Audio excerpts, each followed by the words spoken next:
అందరికీ నమస్కారం. యథార్థవాది టీవీ ఛానల్కి స్వాగతం. భారతీయ ముక్తి మోర్చా అనుబంధ సంస్థ అయినటువంటి తెలంగాణ రాష్ట్ర ముస్లిం మోర్చా అధ్యక్షులు మక్సూద్ గారు ఉన్నారు మన మధ్యలో. మరి సార్ గారిని కొన్ని విషయాలు అడిగి తెలుసుకుందాం. సార్ నమస్తే. సార్, భారతదేశంలో బ్రిటిష్ వారు వచ్చిన తర్వాత ఏమైనా అభివృద్ధి జరిగిందా, లేదా వారు భారతదేశాన్ని వారు ఇక్కడ ఉన్నటువంటి ధనమును, ఇక్కడ ఉన్నటువంటి ఆస్తులను, ఇక్కడ ఉన్నటువంటి విలువైనటువంటి వస్తువులను తీసుకొని వెళ్ళారు? దీన్ని దోచుకోవడమే జరిగిందా, లేదా వారి ద్వారా ఏమైనా అభివృద్ధి కూడా జరిగిందా? వాస్తవంగా చూస్తే ఈ రీసెంట్‌లో ఒక పుస్తకం వచ్చింది. 'ద ఎరా ఆఫ్ డార్క్‌నెస్' గారు దాన్ని రాశారు. అందులో బ్రిటిష్ 200 ఇయర్స్ బ్రిటిష్ కాలంలో వాళ్ళెంత సంపద, వాళ్ళేమేమి తీసుకుపోయారు రాశారు. చాలా డీటెయిల్‌గా డేటాబేస్ ఉంది. నేనేమంటే అది చేశారు వాళ్ళు కరెక్టే. దానికన్నా ముందు ఆరియన్స్ ఇండియాకి వచ్చి 3000 సంవత్సరాలు ఏం చేసిండ్రు? దానికి ఎరా ఆఫ్ డార్క్‌నెస్ అనాలి. ఎందుకంటే అండ్లవి ఒక ప్రత్యేక 85% మూల నివాసులు ఏమని అంటున్నామో వాళ్ళ శ్రమ, వాళ్ళ కళ, వాళ్ళ మతము, వాళ్ళ గౌరవం అన్నీ దోచుకున్నారు. యాక్చువల్ అది ఎరా ఆఫ్ డార్క్‌నెస్ అది ఉంది. కానీ అతను రాశాడు, మేము తీసుకోకుండా డేటాబేస్ చాలా డీటెయిల్గా స్టడీ చేశారు, చాలా సంతోషం. కానీ 200 ఇయర్స్లో పెద్ద మార్పులు వాళ్ళ సమాజంలో అంటే ఆర్యులు తీసుకొచ్చిన మార్పుల కంటేనా, లేదా అసలు ఆర్యులు ఏమి తీసుకురాలేదు? ఆరియన్స్ ఓన్లీ దోపిడీ చేశారు, బానిసలుగా చేశారు. అప్పటి నుంచి దోచుకుంటూనే ఇక్కడనే ఉన్నారు. మరి ఇక్కడనే ఉన్నారు, బానిసలుగా చేశారు సమాజాన్ని. ఆ బానిసత్వం వాళ్ళ మీద వేసిన తర్వాత ఆ బానిసం కంటిన్యూ చేయడానికి వేదాలు తీసుకొచ్చారు, లా తీసుకొచ్చారు, మనుస్మృతి తీసుకొచ్చారు, అసలు కల్చరు, మరియు మన అవతార పురుషుడు అంటే ఏవి మనకు బానిస చేయడానికి ఏం అవసరం ఉంటుందో అవన్నీ తీసుకొచ్చి సిద్ధాంతాలు తీసుకొచ్చారు, ప్రబంధాలు తీసుకొచ్చారు, వేదాలు తీసుకొచ్చారు, అవతారాలు తీసుకొచ్చారు, లా తీసుకొచ్చారు. కానీ మన గులామి పర్ఫెక్ట్ పక్కా చేసేసారు. అందుకోసానికి ఆ ఏజ్కు నేను ఏజ్ ఆఫ్ డార్క్నెస్ ఆఫ్ ఎరా ఉండొచ్చు. ముస్లిమ్స్ వచ్చిన తర్వాత కొంచెం మార్పు వచ్చినాయి. బ్రిటిష్ వాళ్ళు వచ్చిన తర్వాత మోడర్న్ ఇండియాలో చాలా పెద్ద మార్పు జరిగింది. ఏమేమి మార్పులు వచ్చినాయి సార్? ఫస్ట్ మనం 2-3 భాగాలు చేయొచ్చు. లా పరంగా ఏం మార్పులు వచ్చినాయి, కల్చరల్ పరంగా ఏం వచ్చినాయి, మతపరంగా ఏం మార్పు వచ్చినాయి, ఎకనామిక్ మార్పు వచ్చినాయి. ఇవి అన్నీ చూస్తే ఫస్ట్ లా తీసుకుందాం. 1757లో రాబర్ట్ క్లైవ్ బెంగాల్ ఆక్రమించుకున్నాడు. ఆక్రమించుకున్న తర్వాత అప్పుడు సమాజంలో బ్రహ్మనికల్ ప్యానల్ కోడ్ అంటే మనుస్మృతి సిద్ధాంతమే న్యాయ వ్యవస్థకు మూలంగా నడవబట్టింది. అంటే ఉన్నది 4 వర్ణాలు, 4 వర్ణాలలో ఏ వర్ణం ఒకటే తప్పు, 4 వర్ణాలు చేస్తే వేరే వేరే శిక్షలు ఉన్నాయి. శూద్రుని చేస్తే ఒక విధమైన శిక్ష, బ్రాహ్మణుడు చేస్తే ఒక విధమైన శిక్ష. అంటే దీనికి ఏం లా అని ఏమంటారు, న్యాయం అనుకుంటారు. దాని బేస్ అన్యాయం ఉంది. అందుకని అన్యాయం ఉంది. సో రాబర్ట్ క్లైవ్ 1757లో బెంగాల్ ఆక్రమించుకున్న తర్వాత 1755లో ఒక కేసు వచ్చింది. ఏమొచ్చింది, నందకుమార్ దేవ్ అని ఒక బ్రాహ్మణ్ వ్యక్తి డూప్లికేట్ పేపర్లు, జాలీ దస్తావేజ్ తయారు చేసిండని అతని మీద ఆరోపణ ఉంది. దానికి వాళ్ళు చేసినట్టే ఉరి శిక్ష 1775లో. భారతదేశంలో ముస్లిమ్స్ కాలంలో ఇట్లా ఒక బ్రాహ్మణునికి ఉరి శిక్ష చేయాలి, వాళ్ళతో అడ్జస్ట్ అయిపోయిన వాళ్ళు. కానీ బ్రిటిష్ కాలంలో మొట్టమొదటిసారి న్యాయం ప్రకారం కానూన్ కే హిసాబ్ సే ఒక బ్రాహ్మణునికి ఉరి శిక్ష. అంటే ఇది మొట్టమొదటి మార్పు. వాళ్ళు ఏం చెప్పారు? న్యాయాధీశులు అందరూ సమానము. మనుస్మృతి ఏం చెప్తుంది? న్యాయాధీశులు అందరూ సమానం గారు. ఒక వర్ణానికి ఇంకో వర్ణానికి 4 వర్ణాల తేడాలు ఉన్నాయి. తేడాలు ఉన్నాయి. కానీ వీళ్ళు తెచ్చిన పెద్ద మార్పు ఏమిటంటే లా ప్రకారం ఒక బ్రాహ్మణునికి సేమ్ శిక్ష. సేమ్ శిక్ష వేశారు, ఉరి శిక్ష వేశారు. అంటే ఇది పెద్ద మార్పు. దాని తర్వాత ఇంకా చాలా వాళ్ళు తీసుకొచ్చారు సామాజికంగా ఏ మార్పులు వస్తాయి? సామాజిక మార్పు. సామాజిక మార్పులు ఏమనంటే వన్ వ్యవస్థల కొన్ని జాతులకు, ఎస్పెషల్లీ శూద్ర జాతులకు 3 విషయాలు ప్రోహిబిటెడ్ ఉన్నాయి. చదువుకునే హక్కు లేదు, ఎందుకంటే ఆ హక్కు బ్రాహ్మణులకు ఫిక్స్ ఉన్నది, రిజర్వ్డ్ ఉండదు. అంటే రిజర్వేషన్ ఉన్నది, ఒక రకమైన రిజర్వేషన్. ఆయుధాలు ముట్టే రాజ్యం వెళ్ళే హక్కు క్షత్రులకు ఉన్నది, శూద్రులకు లేదు. వ్యాపారం చేసే హక్కు వైశ్యులకు ఉన్నది, అది శూద్రులకు లేదు. అంటే శూద్రులకు ఎడ్యుకేషన్ మరియు రాజకీయం, ఆయుధాలు, ఇంకొకటి ధనం, ఇవి 3 ప్రొహిబిటెడ్ ఉన్నాయి శూద్రులకు. వాళ్ళు ఎంత 85% ఉన్నారు. 85% వాళ్ళకి ఇవి అన్నీ లేవు. రాబర్ట్ క్లాయు బెంగాల్కి వచ్చిన తర్వాత అక్కడ చండాల్ అనే ఒక శూద్ర కమ్యూనిటీ, అంటే అతి పంచములు శూద్ర కమ్యూనిటీ అంటే మొట్టమొదటిసారి రాబర్ట్ క్లాయు అతి శూద్రులకి వెళ్ళి కొందరికి ఆర్మీలో జాబ్ ఇచ్చారు. అంటే ఏ హక్కు శత్రువులకు ఉండదు, ఆ హక్కు అతి శూద్రులకు కలిగించింది. అంటే ఇది మార్పే కదా. అంటే ఇది పెద్ద మార్పు సమాజంలో. దాని తర్వాత మతపరమైన మార్పు చాలా పెద్ద మార్పు వచ్చింది. ఎందుకంటే ఈ సమాజంలో శూద్రులకు మందిరికి పోవడం, లేకుంటే గుడి ఎంట్రీ, శూద్రుడైతే అతని మత ప్రచారం చేయడానికి అవకాశం లేదు. ఓన్లీ బ్రాహ్మణుడే మత ప్రచారం చేయ హక్కు ఉన్నది. సంస్కృతి నేర్చుకునే హక్కు లేదు. నేర్చుకునే కాదు, వినే హక్కు లేదు. వింటే సీసం వేసేవాళ్ళు, చెవులలో సీసం, నాలుకలు కట్ చేసేవాళ్ళు. అంటే సంస్కృతం నేర్చుకునే హక్కు లేదు, పుజారి అయ్యే హక్కు లేదు, మందిలో ఎంట్రీ లేదు. అంటే క్రైస్తవం వచ్చిన తర్వాత పెద్ద మార్పు ఏమొచ్చిందంటే వాళ్ళు అతి శూద్ర కులాలకు అతి శూద్ర కులాలు అట్రాక్ట్ ఎక్కువైంది. కొన్ని ప్రాంతంలో బ్రహ్మన్ సైన్ మొట్టమొదటిసారి, గడప ప్రాంతంలో రెడ్డి సైన్లు. కానీ ఆల్ ఇండియాలో ఎక్కువ అతి శూద్రుడే దీనికి అట్రాక్ట్ అయింది. ఎందుకు అంటే నీకు గుడికి రానియలే, వాళ్ళు చర్చ్కి ఆల్టర్నేట్గా చర్చ్ తీసుకున్నారు. నువ్వు బడికి రానియలే, ఆల్టర్నేట్గా చదువు చెప్పారు వాళ్ళు, చదువు చెప్పారు. ఒక వ్యక్తి పాస్టర్ అండి అనుకో, క్రైస్తవుడు పాస్టర్ అండి. బ్రహ్మధర్మంలో అతి శూద్రుడైతే పుజారి అయ్యే హక్కు లేదు. కానీ క్రైస్తవంలో ఉన్నది రేపటి వరకు చండాలు ఉండే, మాల ఉండే, మాదిగా ఉండే, అతి శూద్రుడే, ఊరికి బయటికి ఉంటుండే. కానీ అది క్రైస్తవం తీసుకొని పాస్టర్ అయితే మత ప్రచారం చేసే హక్కు వచ్చింది, అతనికి గురువు అయింది. అంటే ఇది మార్పు కదా. ఎవరికి నువ్వు ఊర్లో రానియవు, ఎవరికి ముట్టితే స్నానం చేస్తావు, అసంటి వ్యక్తి మత ప్రచారం చేసే హోదాకి వెళ్ళండి.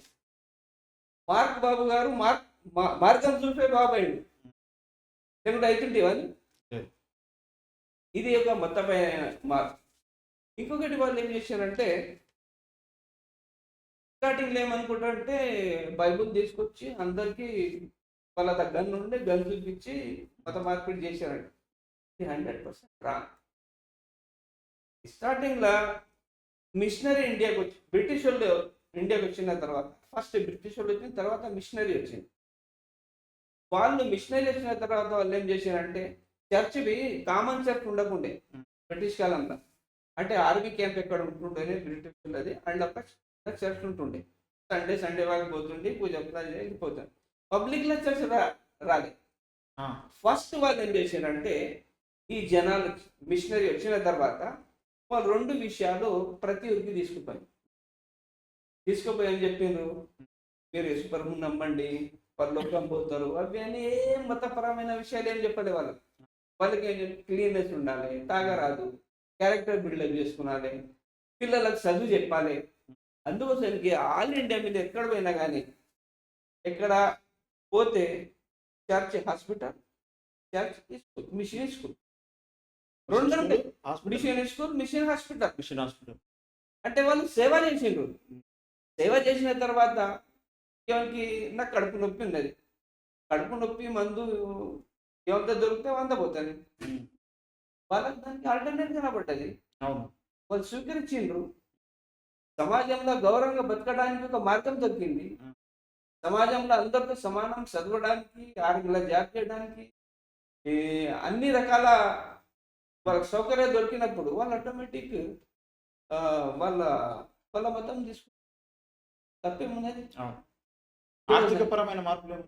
ఉమ్? ఆర్థిక పరమైన మార్పులు ఆర్థిక ప్రాబ్లం ఏమైందంటే బ్రిటిష్ వచ్చిన తర్వాత ఆర్మీలో జాబ్ ఇచ్చింది. బాబాసాహెబ్ అంబేద్కర్ ఫాదర్ ఆర్మీలో సూబేదార్ ఉండే. సూబేదార్ ఉన్నందుకే బాబాసాహెబ్ చదువుకోవడానికి అవకాశం దొరికింది. ఆర్థిక ప్రాబ్లం ఏంటంటే జాబ్ దొరికితే కంపల్సరీ డబ్బులు ఉంటాయి.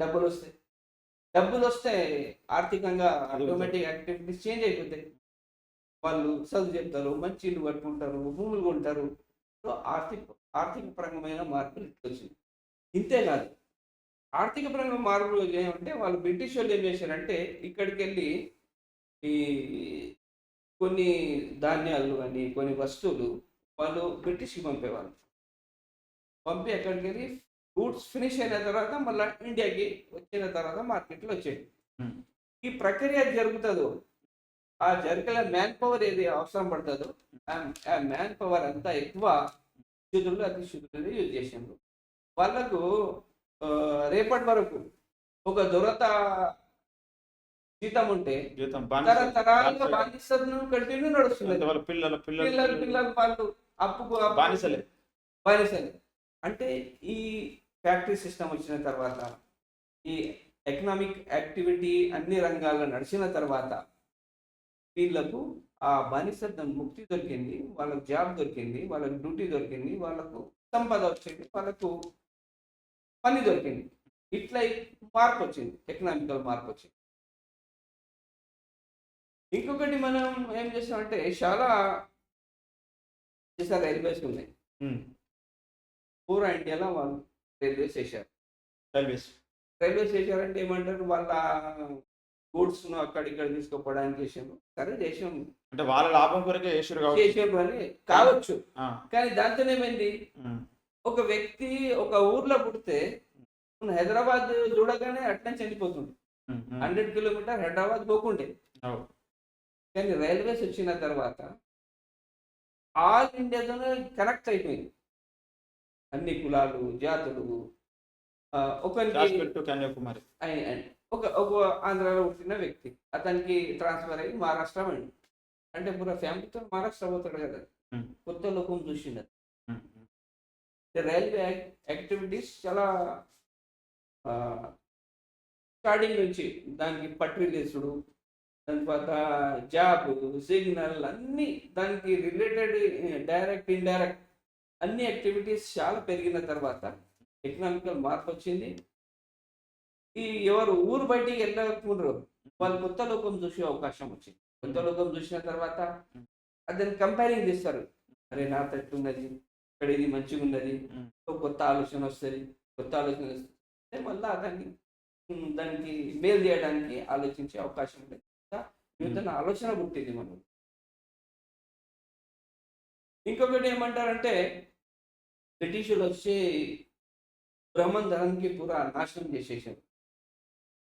జరిగింది అట్లా పూర్తిగా బ్రాహ్మణిజం నాశనం అయిపోయిందంటారా? బ్రాహ్మణిజం నాశనం ఎక్కడైంది? నాశనం కానీ అంటే చెడు లేదు అనుకున్నారు వాళ్ళు, దానికి మార్పులు తీసుకొచ్చారు. ఓకే, అంటే బ్రాహ్మణిజంలో ఏమేమి చెడు ఉండే బ్రిటిష్ వాళ్ళు రాకముందు? సతీ ప్రధానం ఉండే, అంటే సతీసాగం అంటే భర్త చనిపోతే భర్త పాటు భార్యను కాల్చేయాలి. అంటే 1827 అనే వాళ్ళు లా తీసుకొచ్చింది, అలా చేయొద్దు సతీసాగనం బంద్ చేసింది. 1854లో ఒక లా తీసుకొచ్చింది. లేడీస్ పేరు మీద ఇప్పటి వరకు ఎలాంటి భూమి కానీ ధనము కానీ ఉండే రిజిస్ట్రీ చేసే లేకుండే. ఎందుకు అంటే మనుస్మృతి ప్రకారం ఒక లేడీ చిన్నగా ఉన్నప్పుడు వాళ్ళ ఫాదర్ అధీనంలో ఉండాలి, పెళ్ళైతే భర్త అధీనంలో ఉండాలి, భర్త చనిపోతే వాళ్ళ కొడుకుల అధీనంలో ఉండాలి. ఇండిపెండెంట్ ఎప్పుడు ఉండరాదు. ఎప్పుడు ఉండరాదు. ఒకవేళ కొడుకులు లేకపోతే కొడుకులు లేకపోతే వేరొకరు ఉంటారు. అంటే ఇటువంటి సిద్ధాంతం ఉండే. దాని ద్వారా లేడీస్ పేరు మీద ఎప్పుడైనా కానీ ఎటువంటి ఈ ఆస్తి హక్కులు లేకుండా. కానీ 1854 లేడీస్ యాక్ట్ తెచ్చిన తర్వాత ఒక లేడీకి తన ఆస్తిల హక్కు దొరికే అవకాశం వచ్చింది. ఇది మార్పే కదా, గొప్ప మార్పు విషయం. అలాగే మనం బెంగాల్ హిస్టరీ మనం చదివితే నమో శూద్ర మూవ్మెంట్ అని అక్కడ ఒక మూవ్మెంట్ నడిచింది. నమో శూద్ర మూవ్మెంట్ ఏమిటంటే అక్కడ ఎవరు జమీందారులు ఉండేరు, జమీందారులకు వ్యతిరేకంగా బ్రహ్మన్స్, కాయస్ అండ్ వైశ్యాస్ వీళ్ళంతా వీళ్ళ శ్రమ దోపిడీ చేసేవాళ్ళు. దానికి వ్యతిరేకంగా ఒక మూవ్మెంట్ నడిచింది. హరిచంద్ ఠాకూర్ అండ్ గురుచంద్ ఠాకూర్ అని ఇద్దరు ఫాదర్ అండ్ కొడుకుండే వాళ్ళు నమో శూద్ర మూవ్మెంట్ నడిపించారు. ఓకే. ఆ క్రమంలో వాళ్ళు ఏం చేశారంటే బస్వాస్ అని ఒక వ్యక్తి ఆస్ట్రేలియాకి పంపించారు. ఆస్ట్రేలియాకి పంపించి వాళ్ళు ఏం చెప్పారంటే మన నమో శూద్ర జాతి ఉన్నారు అంటే 5-6 జాతుల సమూహానికి నమో శూద్ర అంటారు. ముందుగల చండాలు అంటుంటాయి, అది పేరు ధర మంచిగా లేదని దానికి నమో శూద్ర అని చేశారు. అంటే వాళ్ళు ఏం చేసిందంటే ఆ బస్వాస్ ఏం చేసిందంటే ఆస్ట్రేలియాకి పంపించింది. ఆస్ట్రేలియా పంపించి అతను ఏం చేసిందంటే అక్కడ బ్యాప్టిజం మిషన్ అనే ఒక చర్చ్ బాప్టిస్ట్ మిషన్ ఉంది. అతను వాళ్ళకు ఏం చెప్పాడంటే మత లేడీస్ చదువుకోవడానికి హక్కు లేదు, మీరు మిషనరీస్ కొందరికి బెంగాల్ పంపించండి అంటే వాళ్ళు 5 నన్స్కు బెంగాల్ పంపించాం. వాళ్ళు జీవితం అంతా ఇక్కడ నుండి పోయింది సేవ చేసుకుంటా. దాని ద్వారా ఏమైందంటే పెద్ద మార్పు వచ్చింది, లేడీస్ చదువుకునే హక్కు వచ్చింది. ఇది ఎవరికి లేడీస్కి అక్షరాభ్యాసం లేని సమాజంలో అక్షరాలు నేర్పించింది, మార్పే కదా. వాళ్ళ నన్స్గా మారింది, చాలా పెద్ద మార్పు వచ్చింది. అంటే వాళ్ళు చేసిన కృషి ఆ 5 లేడీస్ ఎవరు ఉన్నారో తర్వాత అది పెద్ద ఉద్యమంగా మారింది. అంటే 1927 మళ్ళా నమో శూద్ర మూమెంట్ ఎంత పెద్ద పెరిగిందంటే నియర్లీ 600 వ్యక్తులు మెట్రిక్ పాస్ అయ్యే వ్యక్తులు ఉంటాయి అప్పుడు ఆ కాలం. పెద్ద నంబర్. ఎందుకంటే మిషనరీస్ ఫస్ట్ బెంగాల్లో వచ్చాయి. ఎందుకంటే క్యాపిటల్ సిటీ బెంగాల్లోనే ఉండేది. 1910 వరకు బెంగాల్లో ఉండే క్యాపిటల్ సిటీ. అంటే ఇది ఒక మార్పు. ఆర్మీల జాబ్ మార్పు, ఎడ్యుకేషన్ మార్పు, ధర్మ పరిపటితోనే మార్పు, ఇవన్నీ మార్పు కంటిన్యూ సాగుతూనే ఉన్నాయి. ఇంకొకటి ఇండైరెక్ట్ మార్పు ఏమైందంటే కొందరైతే ఎవరు మతం స్వీకరించిండ్రు వాళ్ళైతే వాళ్ళకి ముక్తి దొరికేసింది, ఈ బానిసత్వం పోయింది. కానీ ఎవరు క్రైస్తవం స్వీకరించలేదు, సమాజం వేరే సమాజం ఉంది, వాళ్ళకి లాభమైంది. ఎందుకంటే 5 యూనివర్సిటీలు చేశారు బ్రిటిష్. 5 యూనివర్సిటీలో first university fort William college కలకత్తాలో 4 మార్చ్ 1980 ఫస్ట్ వాళ్ళు ఒక యూనివర్సిటీ స్టార్ట్ చేశారు. దాని తర్వాత కంట్రీలో 5 ఇంటర్నేషనల్ లెవెల్ యూనివర్సిటీలు చేశారు, కలకత్తా, మద్రాస్, బాంబాయి. దాంతో ఏమైందంటే అందరికీ చదువుకునే హక్కు అందరికి వచ్చేసి వచ్చింది. ఆ చదువుకున్నందుకు ఎప్పుడైనా ఒక వ్యక్తి చదువుకున్నంటే జ్ఞానం పెరిగితే లోకంలో ఏం నడుస్తున్నది, ఏం తెలుస్తుంది, ఏం నడుస్తుంది అని అతనికి తెలుస్తుంది జ్ఞానంతో. దాన్ని ఆ జ్ఞానం వచ్చిన తర్వాత అతను ఉండడు, కంపల్సరీ ఏమైనా యాక్టివిటీ చేస్తారు. అట్లాగే పూనాల మహాత్మా జ్యోతిరావు పూలే ఈ బ్రిటిష్ మిషనరీస్ ద్వారా ఏ ఎడ్యుకేషన్ నడుస్తున్నది అతను మొట్టమొదటిసారి పూనాల స్కూల్స్ స్టార్ట్ చేశాడు. ఉమ్, దాని తర్వాత సత్య శోధక్ సమాజ్ అని ఒక సమాజ్ చేశాడు. ఉమ్, సమాజాన్ని ఈ బ్రహ్మనిజంలో హిందూ ధర్మంలో ఏమి లోపాలు ఉన్నాయో, శూద్రులకు గులాం చేసే బానిసలు చేసే పద్ధతులు ఏమున్నాయి, దానికి మొట్టమొదటిసారి ఆ, దళమెత్తి వ్యక్తి గల్లమెత్తిన గలమెత్తి చెప్పిన వ్యక్తి మహాత్మా జ్యోతిరావు పూలే. అతని గులాంగిరి అనే ఒక పుస్తకం రాసి పుస్తకం రాష్ట్రం. రాసిన తర్వాత ఈ బ్రహ్మనిజంలో ఏం ఉన్నాయో మనకు బానిస చేయడానికి సిద్ధాంతాలు అన్నిటి మీద క్రిటిసైజ్ చేశాడు. అంటే ఇండియాలో మొట్టమొదటిసారి వేదాలను మరియు బ్రహ్మనికల్ సిస్టమ్ను, క్యాస్ట్ సిస్టమ్ను మొట్టమొదటిసారి ఎదిరించిన వ్యక్తి మహాత్మా జ్యోతిరావు పూలే జ్యోతిరావు పూలే. బై సత్యశోధక్ సమాజ్ తన ఆర్గనైజేషన్ ద్వారా. మహాత్మా జ్యోతిరావు పూలే చేసిన కృషి వలన దాని తర్వాత దాంతో షావు మహారాజ్ ప్రభావితండు, బాబాసాహెబ్ అంబేద్కర్ ప్రభావితండు. ఇట్లా అంత ఈ మూమెంట్ ఒక నడిచింది. ఇంతేకాదు, ఇది అయితే మహారాష్ట్రలో సత్యశోధక్ సమాజ్ నడిచింది, షావు మహారాజ్ మూమెంట్ నడిచింది, బాబాసాహెబ్ అంబేద్కర్ ఆల్ ఇండియాలో నడిచింది. అలాగే వేరే ప్రాంతాల్లో ఇండిపెండెన్స్ కన్నా ముందు మనం ఉద్యమాలు చూస్తే చాలా పెద్ద ఉద్యమాలు ఉన్నాయి. ఇప్పుడు దానికి మేము హిందూ ధర్మం అంటున్నాము, యాక్చువల్ అది బ్రహ్మన్ ధర్మం. ఆ బ్రహ్మన్ ధర్మంకి వ్యతిరేకంగా ఎన్ని ఉద్యమాలు ఉన్నాయి. నమోశూద్ర మూమెంట్ బెంగాల్లో మీరు చూశారు, వాళ్ళు ఏమేమి చేశారు. దాని తర్వాత పెరియార్ రామస్వామి నాయకర్ తమిళనాడులో, వ్యతిరేకించాడు. నారాయణ గురు కేరళ, బాబాసాహెబ్ అంబేద్కర్ ఇట్లా. అలాగే పంజాబ్లో ఒక యూనియనిస్ట్ పార్టీ అని ఉండే, చోటు రామ్ అని ఒక లీడర్ ఉండే.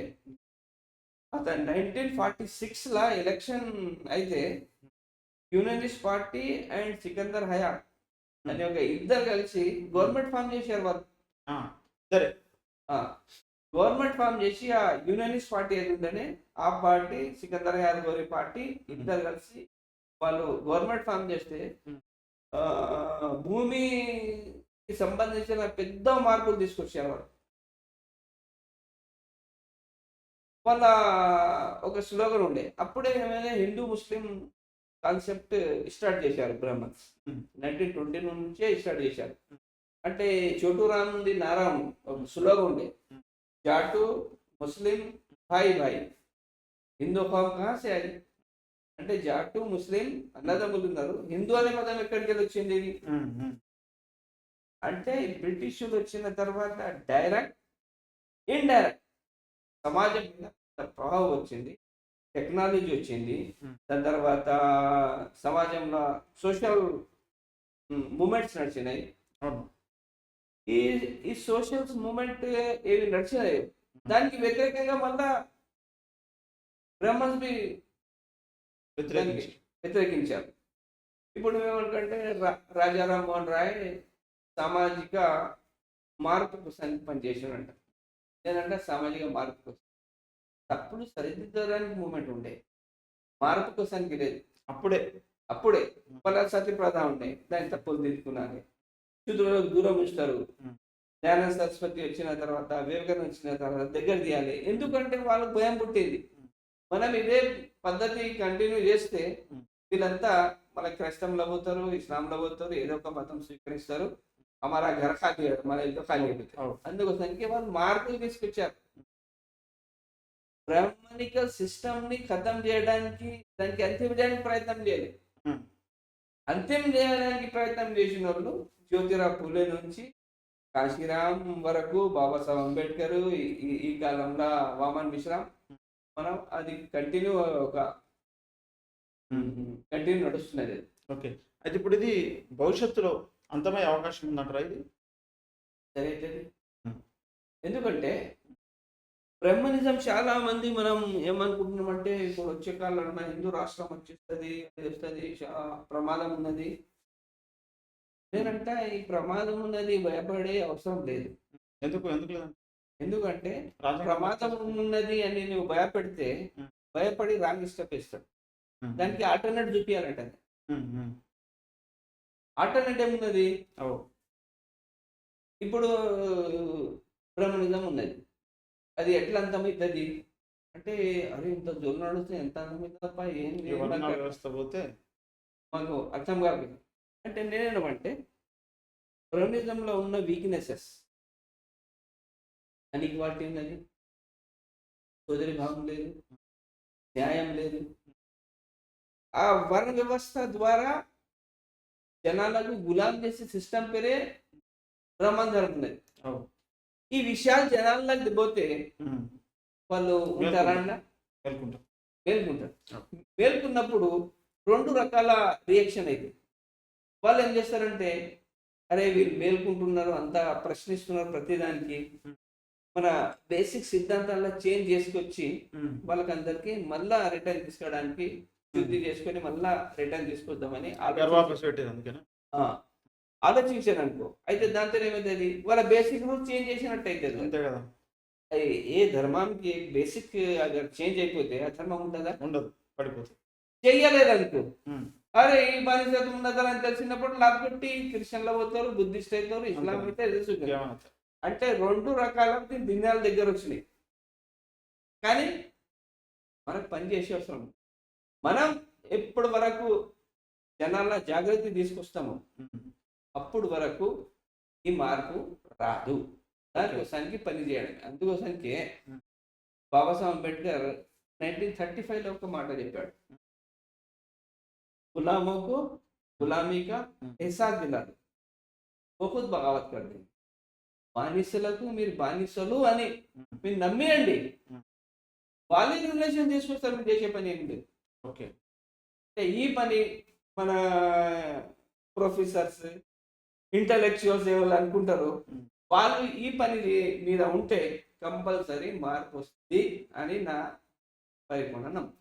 ఓకే. ఓకే. అంటే ఇప్పుడు బ్రిటిషర్స్ వచ్చిన తర్వాత ఆర్థికపరమైన మార్పు వచ్చింది, సామాజికపరమైన మార్పు వచ్చింది, మతపరమైన వచ్చినాయి. మతపరమైన మార్పు వచ్చింది. చదువులో ఏమైనా డిఫరెన్స్ వచ్చింది? ఎడ్యుకేషన్ చదువులో చాలా డిస్టర్బ్ వచ్చింది. తర్వాత ఆరోగ్యం విషయంలో, ఆరోగ్య విషయం, హాస్పిటల్ వచ్చింది, చాలా మార్పు వచ్చింది. వచ్చింది. ఓకే. చదువులు అంటే చదువుల దానికన్నా ముందు బ్రిటిషర్లు వచ్చిన తర్వాత చదువు ఎవరికి ఉండే? బ్రాహ్మణ్స్ ఉంటే గురుకుల్లా వాళ్ళ అప్పర్ క్యాస్ట్ పిల్లలు చదువుకునేవాళ్ళు. కామన్ పీపుల్ అయితే ఏదో ఊర్లో చిన్న ఒక పంతులు ఉంటుండే, ఆ పంతులు ఏదో చెప్తుండే, కానీ అండవి శూద్రుల్లో కదా, శూద్రులకి ఇక్కడ ఎంట్రీ ఉండే చాలా. అయితే కొందరు శూద్రులు అంటే మంగళూరు శాఖలు అసలు పోయి లెక్కలు తెలుసుకొని అక్కడ వరకు ఎండ్ అయిపోతుంది. బ్రిటిష్లు వచ్చిన తర్వాత మోడర్న్ ఎడ్యుకేషన్ వచ్చింది. ఇప్పుడు అంత దూరం కాదు, జైరాబాద్ ఎగ్జాంపుల్ తీసుకుందాం. 1935లో ఇక్కడ గార్డెన్ ద్వారా వచ్చాడు, అలీపూర్ వచ్చి అతన్ని మెథడిస్ట్ స్కూల్ పెట్టాడు. అప్పటి వరకు దానికన్నా ముందు స్కూల్స్ ఏమైనా ఉండేనా? ఏం లేదు, లేకుండే. నిజాం ప్రభుత్వంలో స్కూల్ చేశారు, కానీ ఇంగ్లీష్ మీడియం పెట్టింది వీళ్ళే కదా. దీని ద్వారా ఇప్పుడు 1931 ఇప్పటి వరకు ఎన్ని బ్యాచ్లు ఉన్నాయి, ఎంతమంది అక్కడ చదువుకున్నారు? వేల మంది చదువుకున్నారు. అంటే ఒక ఫ్యామిలీ గార్డెన్ ద్వారా వాళ్ళ మిస్సెస్ వచ్చి చేసిన సేవా ఫలితంగా ఇక్కడ అంతా ఎడ్యుకేషన్ వచ్చింది. మళ్ళా చెప్తారు కదా క్రైస్తవం అంటే ఎవరి స్కూల్లో చదువుకున్న అందరు క్రైస్తవులు మారాలి కదా. మారలే కదా. మరి ఎందుకంటే వాళ్ళకి ఎడ్యుకేషన్ అవసరం ఉంటే ఎడ్యుకేషన్ తీసుకుని వచ్చేసిండు. ఎవరికి మతం అవసరం ఉంటే మతం తీసుకున్నారు వాళ్ళు. ఓకే. ఎవరికి ఊరికి బయటికి ఉండే అవకాశం ఉంటే వాళ్ళు లోపలికి వచ్చే అవకాశం దొరికింది. అందుకోసానికే ఎడ్యుకేషన్ విషయంలో అయితే క్రీస్తులు చేసిన సేవలకు మనం మర్చిపోలేము. ఓకే. దీని వలన మనం వరల్డ్ నుంచి కనెక్ట్ అయ్యాం, లేకుంటే ఇదే బాయిలో ఉండేవాళ్ళు. ఓకే. ఓకే సార్, చాలా సంతోషం. మరి కొన్ని బ్రిటిషర్స్ వచ్చిన తర్వాత కలిగినటువంటి మార్పులు, ప్రయోజనాల గురించి తెలియజేసినందుకు ధన్యవాదాలు సార్.